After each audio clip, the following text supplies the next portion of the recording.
poco a la censura y miedo también a que realmente la historia es muy deprimente, no termina de llevarse a cabo. Hay varias versiones del guión, incluso hay una en la que al parecer trabaja Danny Nichols, famoso por haber colaborado con el gran John Ford, y finalmente es John Houseman, el famoso productor, colaborador del propio Nicolas Ray en programas de radio, en teatro y sobre todo muy famoso por haber colaborado en programas radiofónicos como la famosa Guerra de los Mundos de Orson Welles con Orson Welles, que era amigo suyo, y por ser co-guionista junto con Orson Welles y Herman J. Mankiewicz, aunque no acreditado, de Ciudadano Kane. Bueno, pues es John Houseman, uno de los personajes más importantes de la cultura de Hollywood de la época, el que llama a Nicolas Ray para que se haga cargo de la adaptación final de esta novela, de Ladrones como nosotros.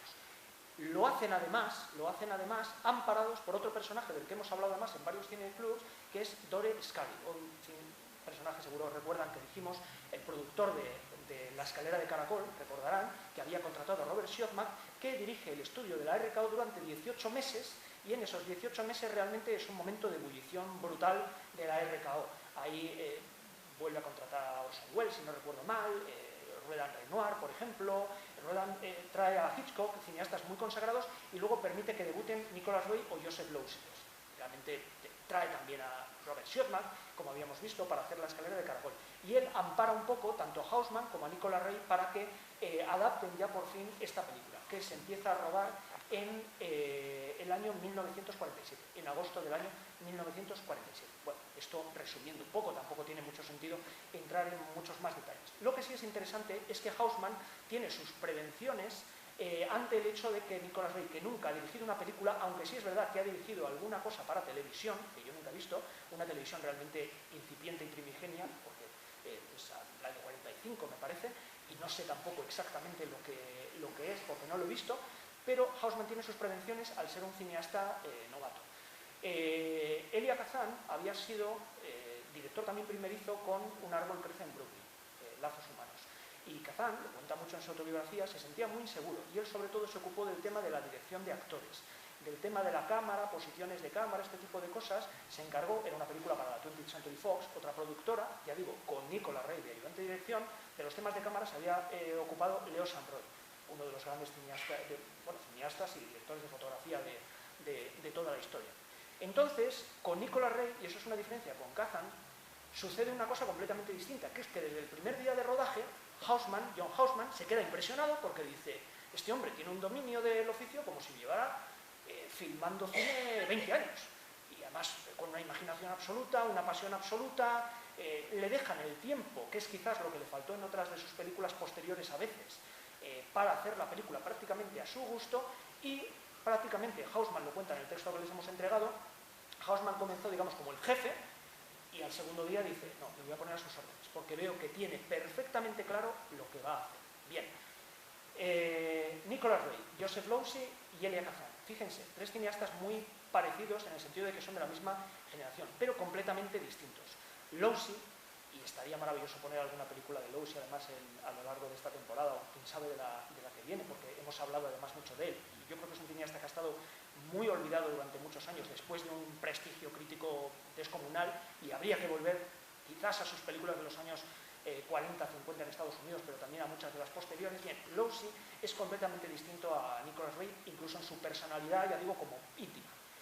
Losey es una persona absolutamente racional, una persona de ideas, y yo creo que eso se ve en toda su carrera. Es decir, tenía siempre las cosas muy claras. Se podía equivocar, y de hecho se equivocó muchas veces, pero tenía las cosas muy claras, y tuvo una carrera que tuvo el dominio absoluto de su carrera, incluso cuando estuvo ya en Europa y en circunstancias muy, muy complicadas. Hombre de ideas. Nicolas Ray, hombre absolutamente pasional, de pasiones. En Ray, y es un elemento que yo creo que eso es lo que ha provocado que muchos espectadores a lo largo de los años hayan sentido sus películas como algo muy palpitante y algo muy cercano a ellos, en Ray hay un deseo claro de conmover y de emocionar y de llegar al espectador de una manera muy pasional, ya digo, muy, muy pasional. Él además improvisaba mucho, o le gustaba mucho el tema de la improvisación. Aquí hay algunas secuencias, por ejemplo, que se nota incluso, y el final está un poco, el final, por ejemplo, el famoso final de En un lugar solitario con Bogart y Gloria Graham, que había sido además esposa de Nicolas Ray, está, por ejemplo, improvisado, no estaba en el guión, está improvisado set de rodaje. Ese tipo de cosas, claro, le gustaba muchísimo. Se dice que Nicolas Ray necesitaba mucho tiempo, que rodaba, por ejemplo, Bogart, cuando colaboró con él en lo que sería prácticamente el segundo o tercer largometraje de Nicolas Ray, decían que se sentía un poco incómodo al principio porque estaba acostumbrado a hacer las películas de la Warner a toda velocidad. Venía de un tipo de cine, en fin, aunque ya había hecho cine ya muy distinto, pero estaba acostumbrado a una forma de trabajo que tenía mucho que ver con aquello. Y Ray era muy reflexivo. Había largos momentos de silencio en los que no decía nada al equipo, pensaba, daba vueltas, buscaba dónde colocar la cámara, hacerlo. Y yo creo que claramente para provocar un impacto puramente pasional en el espectador. Y yo creo que eso está en toda su obra y en cierta forma yo creo que le condenó.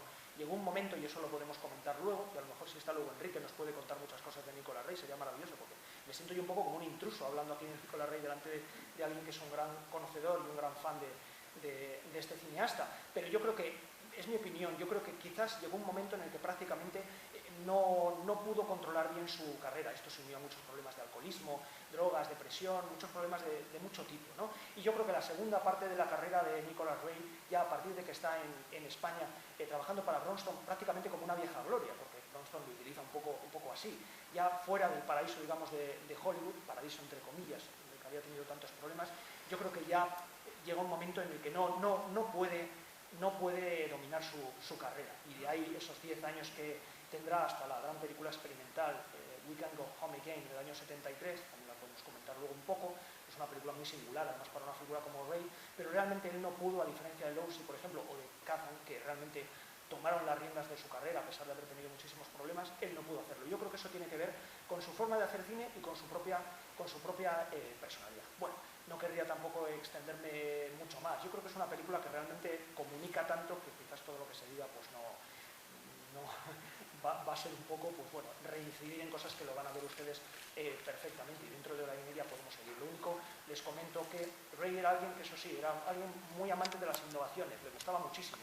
De hecho, fíjense que prácticamente se despide del cine con una película de vanguardia dura además, y muy conectada además a la juventud de aquel momento. Y había rodado con alegría en Escope, a diferencia, por ejemplo, de Fritz Lang, por ejemplo, y cineastas de una generación anterior, nacido en el año 1890, pero que, por ejemplo, detestaba el formato, o había innovado en el color con Johnny Guitar, que es una película desde el punto de vista plástico, por ejemplo, absolutamente rompedora. Aquí lo van a ver en la primera secuencia de la película, o la segunda, casi se puede decir, porque se van a dar cuenta que la película comienza con un plano muy peculiar, esto que les decía, con esta adaptación de la canción Folk de fondo. Van a ver que es un plano rodado en helicóptero, y hay más en la película. Era la primera vez que se hacía, y además Ray se empeñó en hacer este plano, que fue muy costoso de hacer desde el punto de vista del esfuerzo y del peligro, simplemente para que lo vean. Es decir, no es solo era alguien realmente con una pasión y un impulso enorme de querer, y además un amor además por los vulnerables y por la juventud enorme. Esto tiene que ver, claro, ¿por qué Ray hizo tantas películas sobre la juventud? Se sentía identificado, de cierta forma fue siempre alguien joven, alguien pasional. Los adolescentes, los jóvenes, y aquí son casi adolescentes, aunque el chico dice que tiene 23 años, pero se van a dar cuenta que ha pasado 8 años en la cárcel, desde que era un muchacho, un niño, 14, 15 años. Los adolescentes son muy poco racionales, no son personas de ideas, ¿no? Ese es un lado terrible que tienen, insoportable, pero también es un lado maravilloso, porque es un momento de la vida realmente fugaz y único, pero son personas de pasiones absolutas. Bueno, pues el cine de Ray es un poco así, un poco como un cine adolescente, pero eso sí, yo creo, en el mejor sentido de la palabra. Nada más, en hora y media nos vemos. Gracias.